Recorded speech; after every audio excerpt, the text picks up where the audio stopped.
আপনার যখন অনেকগুলো ব্যবসা থাকবে, আপনার অনেকগুলো হাত থাকবে, আপনি অনেক বেশি সিকিউর থাকবেন। একটা বিজনেস কোনো কারণে ফল করলে আপনি অন্য বিজনেস থেকে আপনাকে সাপোর্ট দিবে।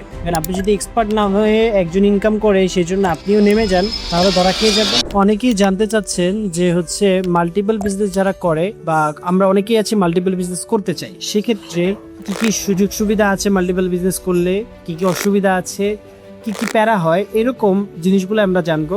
আজকে আমার থেকে অ্যান্সার করবো না, আজকে অ্যান্সার করবো আমাদের সেই ইয়াসিন ভাই। সে যেহেতু মাল্টিপল অনেকগুলো বিজনেস করছে, অনেকগুলো বিজনেস ইনভেস্টর হিসেবে আছে, তো তার আলোকে সে আজকে আপনাদের সাথে শেয়ার করবে। আসসালামু আলাইকুম, আশা করি সবাই ভালো আছেন। তো আমি এই জায়গায় খুবই ক্ষুদ্র, তো সেই জায়গা থেকে আমার ক্ষুদ্র জ্ঞান থেকে আপনাদেরকে একটু বলতে চাই। মাল্টিপল বিজনেস করার ক্ষেত্রে মেইনলি সবচেয়ে বড় বেনিফিট যেটা হয় সেটা হচ্ছে মানি। কেন মানি? অনেকগুলো আপনার হাত আছেন, আপনার যখন অনেকগুলো ব্যবসা থাকবে, আপনার অনেকগুলো হাত থাকবে, আপনি অনেক বেশি সিকিউর থাকবেন। একটা বিজনেস কোনো কারণে ফল করলে আপনি অন্যগুলো বিজনেস থেকে আপনাকে সাপোর্ট দিবে, আপনার লাইফস্টাইল ঠিক থাকবে।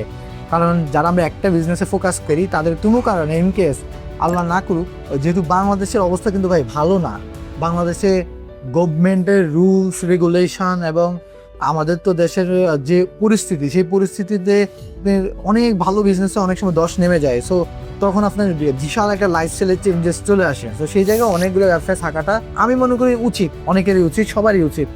যারা অলরেডি একটা বিজনেস ভালো করতেছেন, সিস্টেম ডিজাইন করে আপনি নেক্সট বিজনেসগুলো ট্রাই করবেন। প্রবলেম যেটা হইতে পারে সেটা হচ্ছে, দেখেন আপনি তো মানুষ একজন, এখন আপনি যখন 4-5টা বিজনেস করবেন, প্রত্যেকটি বিজনেসে আলাদা আলাদা প্রবলেম থাকে। সবচেয়ে বড় প্রবলেম যেটা হচ্ছে ফোকাস ইস্যু থাকে।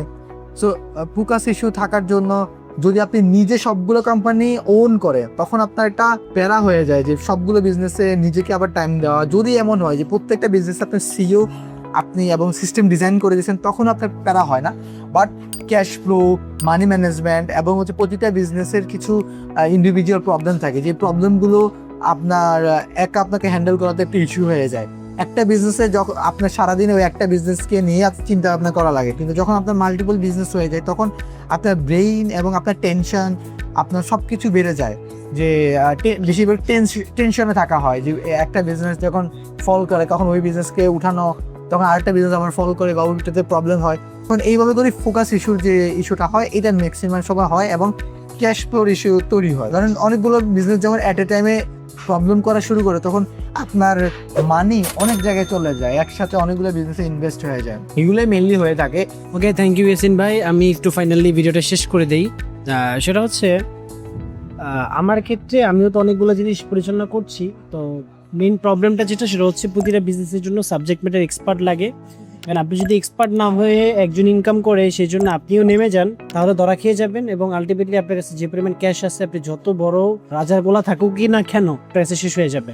আর আপনি যদি ফোকাস করতে পারেন এবং সেই সাবজেক্ট সম্পর্কে এক্সপার্টিস আপনার থাকে, আপনার যতগুলো সাবজেক্ট নিয়ে এক্সপার্ট আছে, যতগুলো জিনিস সম্পর্কে আপনার এক্সপার্টিস আছে, আপনি একসাথে করতে পারেন। ফোকাস ইস্যুটা হবে। ফোকাস ইস্যু কেন হবে? কারণ একটা কথা আছে, যেখানে আপনি ফোকাস করবেন সেই জায়গাটা আরো বেশি বৃদ্ধি পাবে। সো আপনাকে ফোকাস করতে হবে, না হলে বিজনেস চলবে না। ফোকাস করার জন্য যদি লোক থাকে, তাহলে অটোমেটিকলি বিজনেস চলবে। আর যদি ফোকাস করার জন্য লোক না থাকে, তাহলে এটা পেইন হয়ে যাবে। তো আলটিমেটলি কথা এটাই, যদি ফোকাসের লোক আপনার থাকে তাহলে আপনি শুরু করেন, আর যদি ফোকাসের লোক না থাকে তাহলে পরে করেন। আসসালামু আলাইকুম।